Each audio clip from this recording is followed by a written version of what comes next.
Hello friends, मैं प्रवीण आपका हार्दिक स्वागत करता हूं अपने YouTube channel learn with fun में। दोस्तों, आज हम लोग डिस्कस करेंगे बीएड सेकेंड ईयर के अंदर एक पेपर है C9 कोर्स 9 का, जिसके अंतर्गत हम लोगों को पढ़ना है असेसमेंट फॉर लर्निंग, अधिगम का आकलन। उसमें एक टॉपिक है मूल्यांकन। तो दोस्तों, मूल्यांकन का अर्थ, परिभाषा, कार्य, आवश्यकता, उद्देश्य और मूल्यांकन के प्रकार की विस्तृत चर्चा हम इस वीडियो में करेंगे।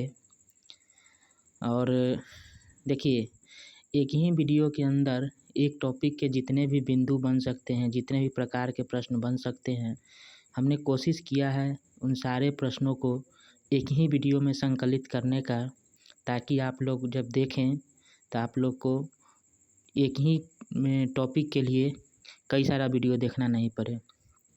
तो चलिए वीडियो शुरू करते हैं। उससे पहले आप लोगों से रिक्वेस्ट है कि कृपया कर हमारे इस चैनल को लर्न विद फन को सब्सक्राइब कर लें, ताकि जो भी हम वीडियो डालें आप तक नोटिफिकेशन पहुंचते रहे। चलिए वीडियो शुरू करते हैं। मूल्यांकन का अर्थ, कार्य, आवश्यकता, उद्देश्य और प्रकार। प्रस्तावना, इंट्रोडक्शन। इसमें सबसे पहले लिखा हुआ है, हम जानते हैं कि शिक्षण की प्रक्रिया में शैक्षिक उद्देश्यों एवं लक्ष्यों की प्राप्ति के लिए विद्यार्थियों द्वारा अर्जित ज्ञान एवं कौशलों को जांचने परखने के लिए मूल्यांकन का प्रयोग वर्तमान समय में बाल केंद्रित शिक्षा प्रणाली में किया जा रहा है।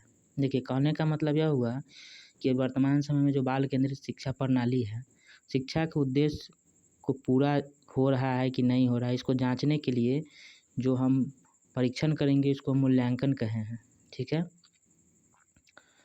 मूल्यांकन के द्वारा ही जो छात्र ज्ञान अर्जित किया है, उसका अर्जित ज्ञान कौशल को जांचने परखने के लिए हम मूल्यांकन का प्रयोग करते हैं। आगे लिखा है, कक्षा की अध्यापन प्रक्रिया में छात्रों के तीन पक्ष यानी भावात्मक, ज्ञानात्मक एवं क्रियात्मक का विकास होता है। इन्हीं पक्षों के मापन के लिए मूल्यांकन का प्रयोग किया जाता है। देखिए, 3 पक्ष जो है, भावात्मक, ज्ञानात्मक एवं क्रियात्मक, ये बेंजामिन एच ब्लूम के द्वारा दिया गया था।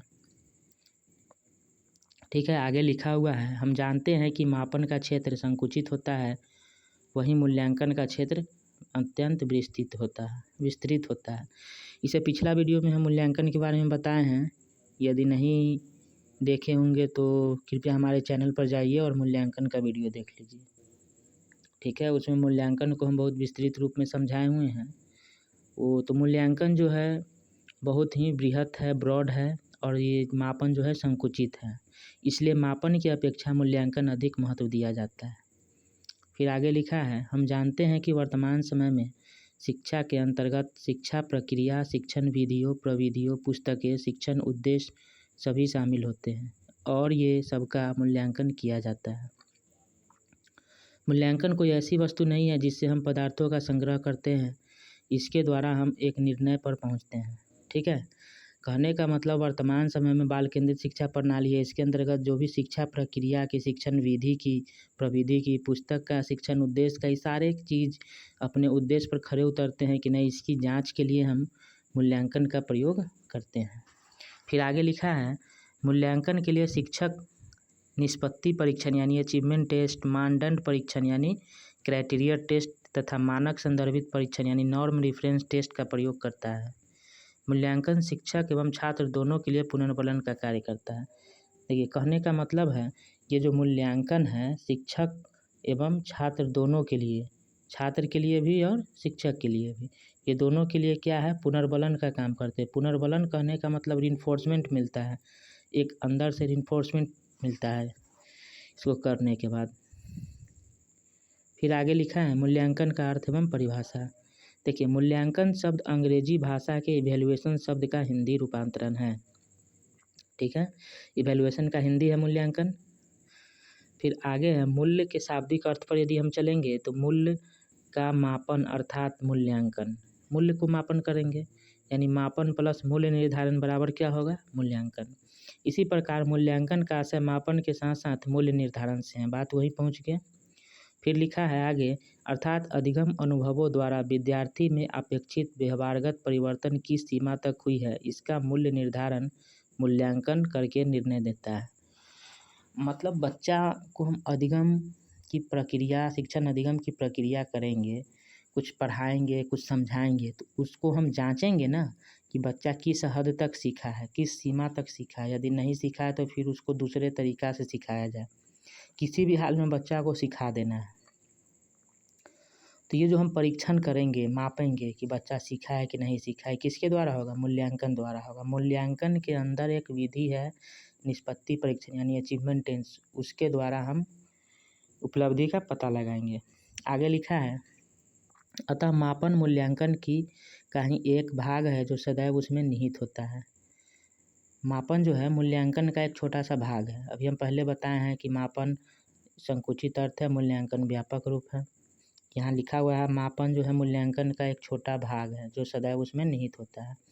आगे लिखा है, विभिन्न विद्वानों एवं शिक्षा शास्त्रियों ने अपने तर्क एवं चिंतन के आधार पर मूल्यांकन की निम्नलिखित परिभाषा दी है। ठीक है, तो पहला है कोठारी आयोग के अनुसार। देखिए कोठारी आयोग के अनुसार क्या परिभाषा मिला है मूल्यांकन का। अब यह माना जाने लगा है कि मूल्यांकन एक सतत प्रक्रिया है। यह संपूर्ण शिक्षा अधिगम प्रक्रिया का या कार्य प्रणाली का अभिन्न अंग है और यह लक्ष्यों से घनिष्ठ रूप से संबंधित है। ये किसने कहा है? कोठारी आयोग ने। दूसरा परिभाषा एनसीईआरटी के द्वारा मिला है। मूल्यांकन एक प्रक्रिया है जिसके द्वारा यह ज्ञात किया जाता है कि उद्देश्यों को किस सीमा तक प्राप्त किए गए। कक्षा में दिए गए अधिगम अनुभव कहाँ तक प्रभावशाली सिद्ध हुए हैं और कहाँ तक शिक्षा के उद्देश्य पूर्ण किए गए। ये एनसीईआरटी कहता है मूल्यांकन के बारे में कि बच्चा को सिखाए हैं तो किस हद तक बच्चा सीखा है और आपका अधिगम का जो प्रक्रिया है वो कहाँ तक प्रभावशाली है, इसको जांचने के लिए भी मूल्यांकन किया जाता है। फिर आगे है वेस्ले के अनुसार, मूल्यांकन एक समावेशित धारणा है जो इच्छित परिणामों के गुण, महत्व, प्रभावशीलता का निर्धारण करने समस्त प्रकार के प्रयासों एवं साधनों की ओर संकेत करता है। ये वेस्ले महोदय का कहना है। फिर क्लाजमेयर एवं गुडविन के अनुसार, शिक्षा में मूल्यांकन वह प्रक्रिया है जिसके द्वारा यह निर्णय लिया जाता है कि किसी चीज़ की मापित सीमा और परिणाम किस मानदंड में वांछनीय है या नहीं है। ठीक है, ये क्लेजमेयर और गुडविन का कहना था। फिर गुड्स के अनुसार जानेंगे, मूल्यांकन एक ऐसी प्रक्रिया है जिससे सही ढंग से किसी वस्तु का मापन किया जा सकता है। ठीक है, गुड्स महोदय के अनुसार। फिर डांडेकर महोदय के अनुसार है, शैक्षिक उद्देश्यों को बालक द्वारा किस सीमा तक प्राप्त किया गया है यह जानने का व्यवस्थित प्रक्रिया को ही मूल्यांकन कहते हैं। फिर आगे लिखा हुआ है क्लावलेन एवं हन्ना के अनुसार, देखिए विद्यालय में हुए छात्रों के व्यवहार परिवर्तन के संबंध में प्रदत्तों के संकलन तथा उसकी व्याख्या करने की प्रक्रिया को मूल्यांकन कहते हैं। कहने का मतलब है विद्यालय में छात्र जो कुछ सीखते हैं, सीखने के बाद उनके व्यवहार में परिवर्तन आता है। ठीक है, तो उसका संकलन और व्याख्या करने की जो प्रक्रिया है उसको एक तरह से हम कह सकते हैं प्रस्तुत करने की जो प्रक्रिया है उसको हम मूल्यांकन कहेंगे। ये किनके अनुसार है? क्वालेन एवं हन्ना के अनुसार। लास्ट है अंतिम एडम्स के अनुसार। देखिए मूल्यांकन करना किसी वस्तु या प्रक्रिया के महत्व को निर्धारित करना है। मतलब मूल्यांकन के द्वारा हम निर्धारित कर सकते हैं ना कि किसी भी चीज़ का गुणवत्ता क्या है, तो उसकी प्रक्रिया को हम, वस्तु का जो प्रक्रिया है उसको हम निर्धारित कर रहे हैं। आगे लिखा है, उपरोक्त परिभाषा के विश्लेषण के आधार पर कह सकते हैं कि पहला, क्या क्या कह सकते हैं वो अब जानेंगे। कह सकते हैं कि मूल्यांकन उद्देश्यपूर्ण, व्यापक एवं क्रमबद्ध प्रक्रिया है। फिर कह सकते हैं कि मूल्यांकन द्वारा व्यक्ति के वांछनीय व्यवहार परिवर्तन का पता लगाया जाता है। तीसरा, मूल्यांकन संपूर्ण शिक्षा प्रणाली का एक महत्वपूर्ण अंग है तथा इसका उद्देश्यों से घनिष्ठ संबंध है। घनिष्ठ संबंध कैसे है? हम इसका इम्प्लीमेंटेशन जब करेंगे, इसको जब उपयोग करेंगे तभी तो हमको पता चलेगा कि शिक्षा का उद्देश्य कहाँ तक पूरा हुआ है। तो जब उद्देश्य पता ही नहीं चलेगा पूरा हुआ है कि नहीं, तो फिर पढ़ाते रहने से अधिगम प्रक्रिया चलते रहेगा, फिर कोई मतलब नहीं है। फिर अगला चौथा है, मूल्यांकन शिक्षण अधिगम प्रक्रिया का एक ऐसा सोपान है जिसमें शिक्षक यह सुनिश्चित करता है कि उसके द्वारा की गई शिक्षण व्यवस्था तथा शिक्षण को आगे बढ़ाने की क्रियाएं कितनी सफल रही। तो ये हो गया परिभाषा के आधार पर कहा गया। ठीक है, अब आगे है मूल्यांकन की विशेषता। मूल्यांकन की विशेषता को जानेंगे। देखिए, मूल्यांकन की निम्नलिखित विशेषताएं हैं। पहला विशेषता है मूल्यांकन एक व्यापक प्रत्यय है। ठीक है, व्यापक प्रत्यय है। मूल्यांकन एक सतत प्रक्रिया है। मूल्यांकन शिक्षण प्रक्रिया का अभिन्न अंग है। मूल्यांकन शिक्षण अधिगम परिणामों के परिमाणात्मक एवं गुणात्मक दोनों तरह से प्रस्तुत करता है। फिर है आगे पांचवा, मूल्यांकन द्वारा विद्यार्थियों के वांछनीय व्यवहारगत परिवर्तनों के संबंध में साक्ष्यों का संकलन किया जाता है। छठा है, मूल्यांकन शिक्षा के उद्देश्यों की प्राप्ति सीमा का निर्धारण करने वाली प्रक्रिया है। फिर सातवां है, मूल्यांकन का संबंध शिक्षा के उद्देश्यों से होता है। तो ये 7-8 मूल्यांकन की विशेषताएं बताएं 7, जिसमें सबसे महत्वपूर्ण है, देखिए आप ऐसे भी लिख सकते हैं, मूल्यांकन जो है वो संकुचित अर्थ है, इसका प्रत्यय व्यापक है, मतलब बहुत तरीका से कर सकते हैं और बिना इसके शिक्षण अधिगम की प्रक्रिया उद्देश्यपूर्ण संपन्न नहीं होगी। ठीक है, विद्यार्थियों के व्यवहार में जो परिवर्तन हुआ उसका पता भी हम इसी के द्वारा लगाएंगे। यह सतत प्रक्रिया है या शिक्षण प्रक्रिया का अभिन्न अंग है, मतलब ये सब आप मूल्यांकन की विशेषता में लिख सकते हैं। फिर आगे लिखा हुआ है मूल्यांकन के उद्देश्य एवं कार्य। अब जानेंगे मूल्यांकन के उद्देश्य क्या है या कार्य। देखिए, मूल्यांकन के उद्देश्य निम्नलिखित हैं। पहला उद्देश्य है मूल्यांकन के द्वारा अंतिम निर्णय दिया जाता है जिसके आधार पर परीक्षा प्रणाली में सुधार किया जाता है। जैसे हम किसी भी क्लास में एग्ज़ाम लेंगे, ठीक है, तो एग्ज़ाम लेंगे तो कितने बच्चे सफल हुए, अधिगम की प्रक्रिया जो शिक्षण अधिगम की प्रक्रिया चल रही है वो सफल हुई कि नहीं हुई, संपन्न हुई, तो किस हद तक सफल है, किस हद तक संपन्न हुई, बच्चे ने क्या उपलब्धि हासिल की, सब का पता लगाने के लिए हम क्या करेंगे, मूल्यांकन की प्रणाली का उपयोग करेंगे। फिर दूसरा है मूल्यांकन के द्वारा छात्रों को निर्देश एवं परामर्श दिया जाता है। ठीक है, मूल्यांकन के द्वारा ही छात्र को हम निर्देश और परामर्श देते हैं ना। फिर आगे है तीसरा, मूल्यांकन से अनुदेशन की प्रभावशीलता का पता लगाया जाता है। अनुदेशन मतलब इंस्ट्रक्शन होता है, मतलब मूल्यांकन के द्वारा जो हम अनुदेशन, जो बच्चा को अनुदेशन दिए हैं, इंस्ट्रक्शन दिए हैं, वो हमारी अनुदेशन कितनी प्रभावशाली रही, इसका पता भी हम मूल्यांकन के द्वारा ही लगाते हैं। फिर आगे है चौथा, मूल्यांकन से बालक के अधिगम संबंधी कठिनाइयों का पता लगाया जाता है। मूल्यांकन जब करेंगे, बच्चा का उपलब्धि नहीं हुआ, तब हम पता करेंगे ना कि उपलब्धि क्यों नहीं हुआ, यानी उसकी कठिनाई का पता लगाएंगे। फिर उसको निदानात्मक, फिर उसको हम सिखाएंगे, फिर उसका निदानात्मक परीक्षण करेंगे। परीक्षण के प्रकार में आगे हम बताएंगे। पांचवा है मूल्यांकन के द्वारा बालकों की व्यक्तिगत विभिन्नताओं का भी पता लगाया जाता है। व्यक्तिगत, जैसे क्लास में बहुत सारे बच्चे हैं, तो सारे बच्चे अलग अलग दिमाग वाले होंगे, अलग अलग प्रकार के होंगे, तो मूल्यांकन के द्वारा उसका ही पता लगाएंगे कि कौन बच्चा कितना तेज है, कौन बच्चा मतलब डल है, कौन बच्चा क्यूरियस है। फिर आगे हैं छठा, मूल्यांकन का प्रमुख उद्देश्य यह है कि प्रचलित पाठ्यक्रम की जांच करके उसमें सुधार किया जा सकता है। ठीक है, फिर सातवां है मूल्यांकन के द्वारा ही छात्रों को उनकी प्रगति के संबंध में जानकारी दिया जाता है। आठवां है मूल्यांकन बालक के अधिगम संबंधी नवीन प्रविधियों के निर्माण में सहायता प्रदान करता है। मतलब बालक जब नहीं सीखेगा तो उसको दूसरे तरीक़ा से हमको सिखाना है, तो एक तरह से हमें मोटिवेट करेगा कि नहीं, दूसरा तरीका, दूसरा प्रविधि अपनाएं। इसमें मूल्यांकन हमें सहायता दे रहा है प्रविधि को बदलने में, निर्माण करने में। 9वां पॉइंट है शिक्षण व्यू रचना एवं शिक्षण का विकास करना मूल्यांकन का उद्देश्य है। फिर 10वां पॉइंट है मूल्यांकन की प्रक्रिया हमें उपचारात्मक शिक्षण प्रदान करने में सहायता प्रदान करती है। उपचारात्मक शिक्षक प्रदान करने में कैसे सहायता देगी, जैसे बच्चे का जब हम उपलब्धि परीक्षण लेंगे तो जो बच्चा उपलब्धि अपना व्यक्त नहीं कर पाएगा तो उसको हम फिर उपचारात्मक शिक्षण देंगे, फिर उसके बाद उपचारात्मक मूल्यांकन करेंगे। एक शिक्षण अधिगम की प्रक्रिया में है, इसको हम आगे समझाएंगे। ठीक है, अब आगे आते हैं मूल्यांकन का महत्व या आवश्यकता क्या है। लिखा हुआ है, हम जानते हैं कि वर्तमान समय की शिक्षा प्रणाली बाल केंद्रित शिक्षा प्रणाली है, अतः अधिगम की प्रक्रिया को जांचने के लिए शिक्षण के पश्चात मूल्यांकन एक अहम प्रक्रिया है। ये बात अभी तक हम समझाएं जो भी कि शिक्षण एक उद्देश्यपूर्ण प्रक्रिया है। इसके उद्देश्य को पता लगाने के लिए हम मूल्यांकन करते हैं। इसमें फिर लिखा हुआ है बाल केंद्रित शिक्षा प्रणाली में मूल्यांकन का महत्व निम्नलिखित है। क्या क्या महत्व है अब हम जानेंगे। पहला महत्व है मूल्यांकन द्वारा यह ज्ञात किया जाता है कि शिक्षण उद्देश्यों की प्राप्ति कहाँ तक हो सकी है। ठीक है, ये समझ रहे हैं। फिर दूसरा है कक्षा में छात्रों का स्तरीकरण करने में मूल्यांकन महत्वपूर्ण प्रक्रिया मानी जाती है। कहने का स्तरीकरण यानी रैंकिंग, कहने का मतलब कौन सा विद्यार्थी कक्षा में ऊपर है, कौन सा विद्यार्थी कक्षा में नीचे है, इसका पता लगाने के लिए हम उसका मूल्यांकन करेंगे ना, टेस्ट लेंगे, परीक्षण करेंगे। फिर तीसरा है विद्यार्थियों की रुचियों, समझदारी, वृत्तियों, कुशलताओं, गुणों आदि की जांच करने में मूल्यांकन का महत्वपूर्ण भूमिका होता है। मतलब मूल्यांकन के द्वारा ही विद्यार्थी का इंटरेस्ट जानेंगे, उसका अभिरुचि जानेंगे, समझदारी जानेंगे, रुचि जानेंगे, कुशलता जानेंगे।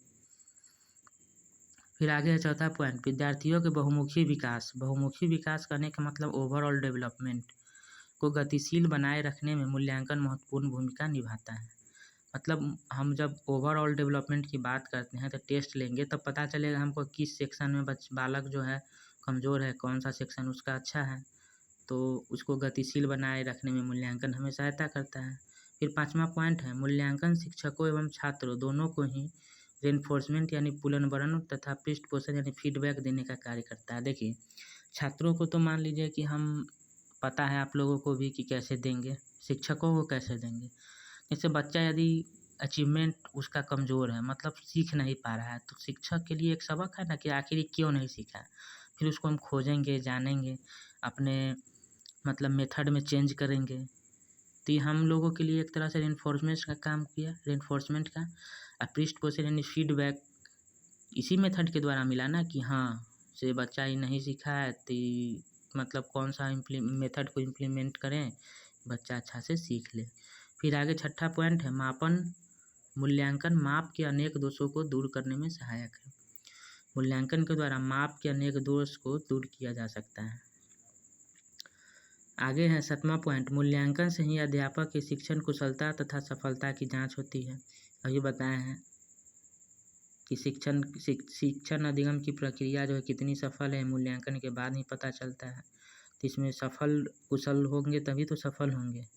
फिर आगे है आठवां पॉइंट मूल्यांकन द्वारा यह निश्चित किया जाता है कि शिक्षण की जिन विशिष्ट उद्देश्यों की प्राप्ति नहीं हो पाई है उनके लिए उपचारात्मक अनुदेशन दिया जाए। तो ये मूल्यांकन प्रक्रिया के बाद ही उपचारात्मक अनुदेशन होते हैं। फिर नौवां पॉइंट है मूल्यांकन कक्षा शिक्षण में प्रयुक्त होने वाली शिक्षण विधियों की उपयोगिता तथा कमजोरियों का पता लगाने में सहायक होता है। कहने का मतलब है मूल्यांकन जो हम करेंगे तो कक्षा शिक्षण में प्रयुक्त होने वाली शिक्षण विधि कौन सा विधि का उपयोग किया गया था, उसकी कितना उपयोगिता है, ये उपयोगिता हुई या उसमें क्या कमजोरी रहा, इसको पता लगाने के लिए भी हम मूल्यांकन का प्रयोग करते हैं। ठीक है। फिर आगे है 10वां मूल्यांकन पाठ्यक्रम के परिमार्जन एवं परिवर्तन में भी सहायक होता है। मतलब पाठ्यक्रम जो हम बच्चे का टेस्ट लेंगे तो उस बच्चे का जो उद्देश्य होगा शिक्षा ग्रहण करने का उद्देश्य पूरा हो रहा है कि नहीं हो रहा है। यदि नहीं हो रहा है तो उसको पाठ्यक्रम में जो भी मतलब परिवर्तन होने वाला होगा उसको परिवर्तन करके उसके उद्देश्य तक पहुंचाएंगे उसको हम। तो ये प्रक्रिया भी मूल्यांकन के द्वारा ही पूरा होगा। फिर आगे 11वां पॉइंट है मूल्यांकन के आधार पर विद्यार्थियों की व्यक्तिगत विभिन्नता को समझने में भी सहायता मिलती है।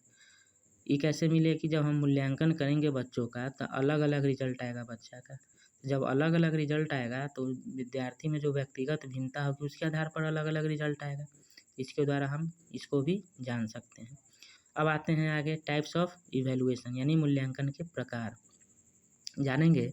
शिक्षा का मुख्य उद्देश्य बालक का सर्वांगीण विकास करना है एवं शिक्षण एक उद्देश्यपूर्ण प्रक्रिया है। इस उद्देश्य को पूरा करने के लिए मूल्यांकन का सहारा लिया जाता है। मूल्यांकन का प्रमुख उद्देश्य शिक्षण प्रक्रिया में सुधार लाना भी है।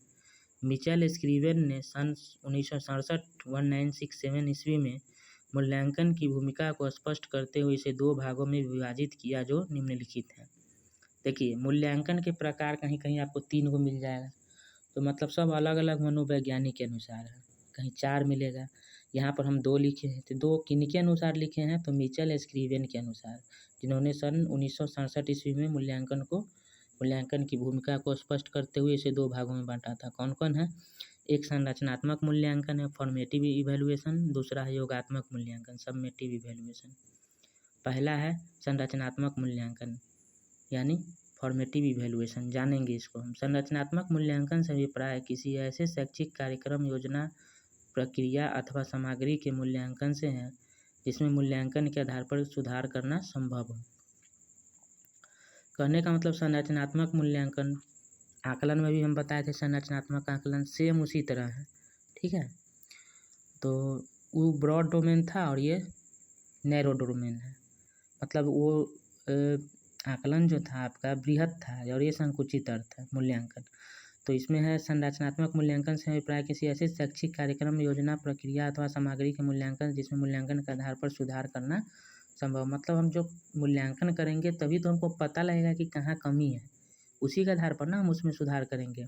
आगे लिखा है, इस प्रकार संरचनात्मक मूल्यांकन करने वाला व्यक्ति किसी शैक्षिक कार्यक्रम, योजना, प्रक्रिया की सामग्री की प्रभावशीलता, गुणवत्ता व उपयोगिता का आकलन इसलिए करता है कि उस कार्यक्रम, योजना, प्रक्रिया या सामग्री की ओर अधिक प्रभावशाली, गुणवत्तापूर्ण तथा उपयोगी बना सके। देखिए, मूल्यांकन करने का हमारा एक ही लक्ष्य होता है कि शिक्षा के उद्देश्य यदि पूर्ण नहीं हो रहा है तो उसको किसी भी तरह पूर्ण करना है।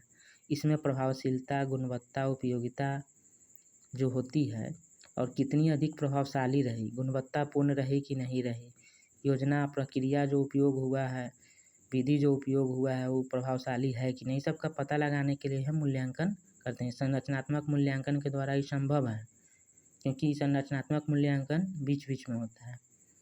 फिर संरचनात्मक मूल्यांकन का मुख्य उद्देश्य शैक्षिक कार्यक्रम या सामग्री को तैयार करने वाले व्यक्ति को उसके द्वारा किए जा रहे कार्यक्रम या सामग्री की कमियों को इंगित करना तथा उन्हें दूर करने के उपायों को बताना। देखिए, बार से पहले हम बताए हैं कि बीच बीच में होता है, तो बीच बीच में होता है संरचनात्मक मूल्यांकन।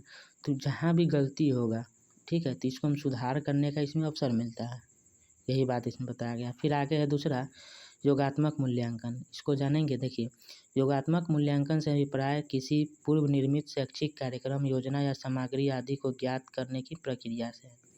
योगात्मक में संरचनात्मक में संरचनात्मक में निर्धारित हो जाता है कि गलत हुआ तो किसको सही करना है, कैसे किसको चेंज करना है। योगात्मक में यही करा है कि पूर्व निर्धारित मतलब संरचनात्मक के द्वारा जो निर्धारित किया जाता है उसी से योगात्मक का अभिप्राय होता है। फिर आगे लिखा है, योगात्मक मूल्यांकनकर्ता किसी शैक्षिक कार्यक्रम, योजना या सामग्री के गुण व दोषों की जानकारी इसलिए एकत्र करता है जिससे उस कार्यक्रम, योजना, सामग्री को स्वीकार करने या भविष्य में जारी रखने के संबंध में निर्णय लिया जा सके। कहने का मतलब हुआ कि देखिए, योगात्मक मूल्यांकन जो है संरचनात्मक मूल्यांकन के द्वारा जो तैयार होता है मूल्यांकन की प्रक्रिया, ठीक है, इसमें शैक्षिक कार्यक्रम की योजना, गुणवत्ता, जो कार्यक्रम, योजना का सामग्री स्वीकार करके जो भविष्य में जारी रखने के लिए इसके संबंध में निर्णय लिया जा सकता है। इस प्रकार यह स्पष्ट होता है कि आगे लिखा है, इस प्रकार यह स्पष्ट है कि योगात्मक मूल्यांकन पहले से स्वीकृत कार्यक्रमों, योजनाओं या सामग्री को भविष्य में यथावत जारी रखने अथवा उपलब्ध अनेक विकल्पनात्मक कार्यक्रमों या सामग्री में से किसी एक सर्वाधिक उपयुक्त का चयन करने की दृष्टि से किया जाता है। पहले का जो इसमें चर्चा है, हर जगह पहले का जो चर्चा हो रहा है कि योगात्मक मूल्यांकन पहले से स्वीकृत, पहले से कौन स्वीकृत करेगा, ये कौन स्वीकृत करेगा, इस संरचनात्मक मूल्यांकन जो था यही स्वीकृत करेगा, ठीक है। तो ये समझ गए। अब आगे आते हैं निष्कर्ष यानी कंक्लूजन लिखना जरूरी होता है। तो आगे निष्कर्ष लिखा हुआ है, उपरोक्त विवरण से यह स्पष्ट होता है कि मूल्यांकन जो है शिक्षण अधिगम प्रक्रिया का एक अभिन्न अंग है।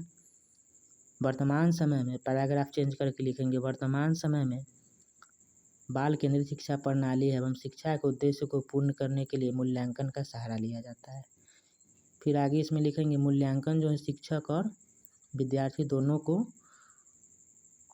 की गुणवत्ता में सुधार का मौका देता है या सुधार करने में सहयोग करता है। इस प्रकार हम निष्कर्ष लिखेंगे 5-6 लाइन, उसके बाद ये क्वेश्चन पूर्ण हो गया।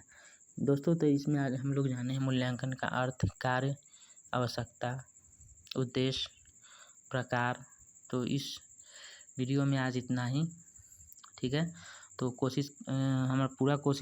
हमारा पूरा कोशिश था कि ये वीडियो में एक जो बिंदु है आपका एक जो टॉपिक है आपका मूल्यांकन, इसके जितने सारे बिंदु हैं उस सारे बिंदुओं को हमने कवर किया है। यदि ये वीडियो पसंद आए तो लाइक कीजिएगा, शेयर कीजिएगा और चैनल को सब्सक्राइब कीजिएगा ताकि आगे आने वाले वीडियो आप तक पहुंचते रहें। धन्यवाद।